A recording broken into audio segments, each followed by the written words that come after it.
75 years, China has changed so much in that period since the revolution. In 1949, China was just emerging from partial colonization, from a really bitter civil war. And China was poorer at that moment than quite a few African countries. And if you go back further in history, 100, 150 years and so on, an extraordinary feature of China was that over that whole period, it barely grew at all. It was about 1% a year. So we come to China's extraordinary transformation. Today, by at least one measure, that is gross domestic product by primary purchasing power, China's economy is the largest in the world. It possesses probably more industrial sectors than any other economy. Its living standards, well, I mean, there's been such an extraordinary change in the situation. And China is a significant leader in various technologies already. This is remarkable. China has changed at the speed of light. It's the most remarkable economic transformation in human history.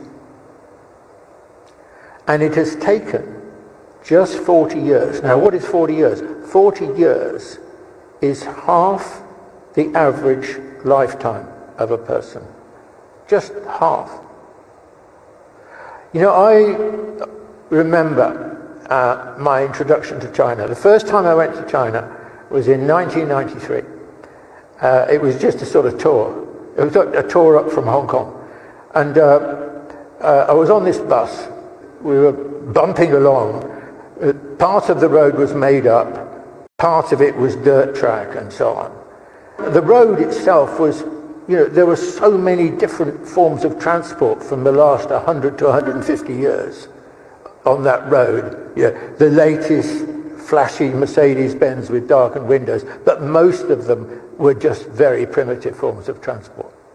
And as far as the eye could see, the land had been cleared for development. And although it was in the countryside, it was teeming with people, and the people were so going about their business. They were so intent on ending a life of poverty. And so China was moving on from backwardness to eventually what you see today.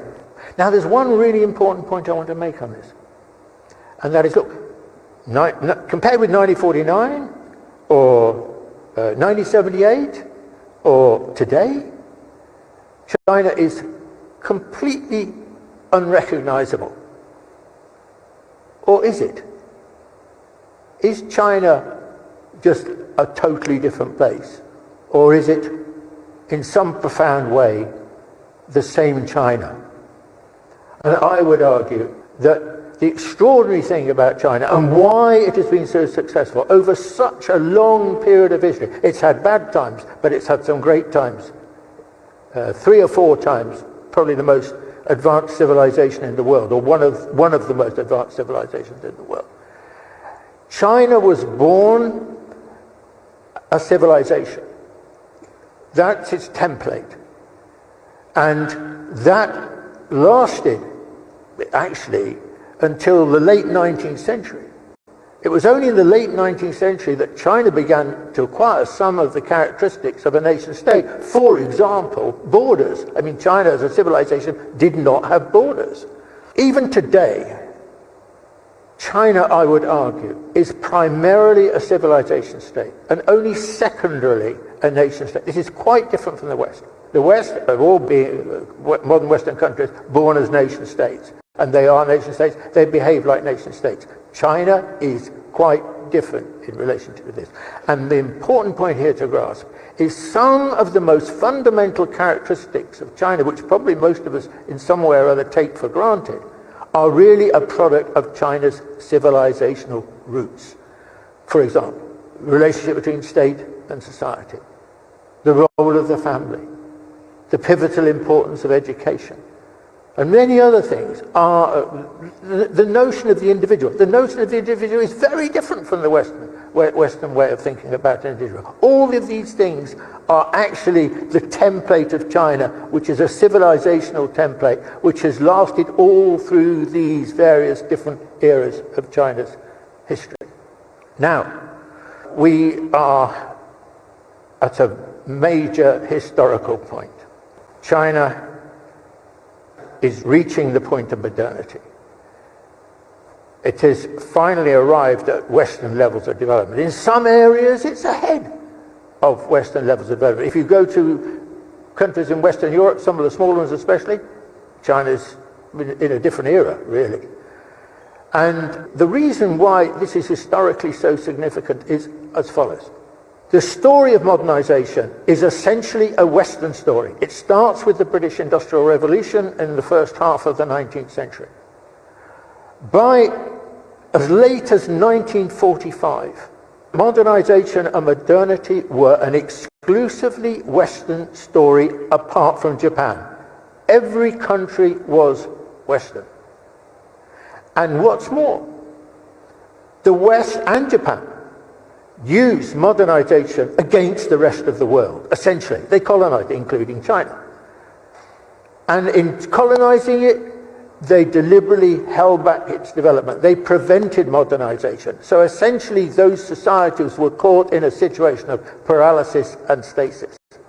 That was a fundamental characteristic of Western modernization. And Chinese modernization? Well, it is extraordinarily different from the Western mentality. Chinese modernization sees its role, sees its place in the world alongside other developing countries to give the opportunity for developing countries to begin the process or advance along the process of modernization. So essentially, Chinese modernization you can think of as a public good for the developing world. And remember, the developing world, including China, accounts for something like 85% of the world's population. The West, always remember this, the West is a splinter of humanity. It is about 12% of humanity. So the question then, I think, is, well, what is Chinese modernization more generally going to be like? And I think this is a really interesting question. China's clearly now launched on a major debate on this question. Okay, I've made one absolutely crucial point. It's going to have a different relationship with the world, the developing world above all. But what is it going to mean in terms of what it's like? And I think this is a great question, a fascinating question. Is it going to be like Western modernization, or is it going to be something different? And clearly now, China is exploring the possibility of being very different, asking a different question. It's not narrowly for material gain, not narrowly for profit, but on the contrary, it's thinking of it should be people-centric, it should be in people's interest, it should allow people to take command of their lives and take command of society in a different kind of way. Now, you can see China therefore is embarking now on a different kind of growth. The period of high-speed growth is being replaced by high-quality growth.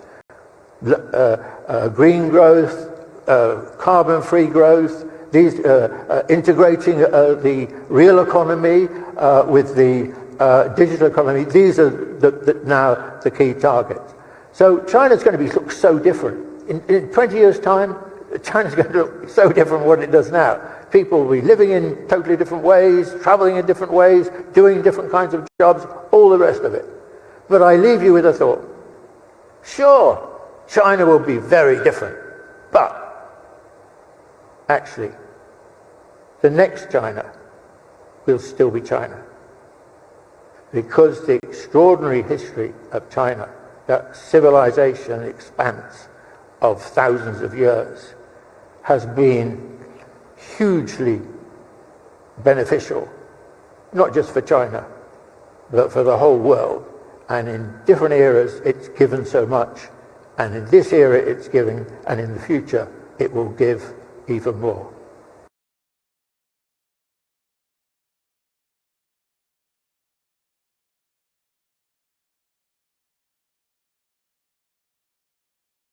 What do you guys think? Will China able to surpass the US as number superpower in the world? Please leave your comment below. We would love to hear from you. Thank you for making it this far. If you like this video, you might want to share it with a like-minded friend. Thank you, and as always, stay blessed.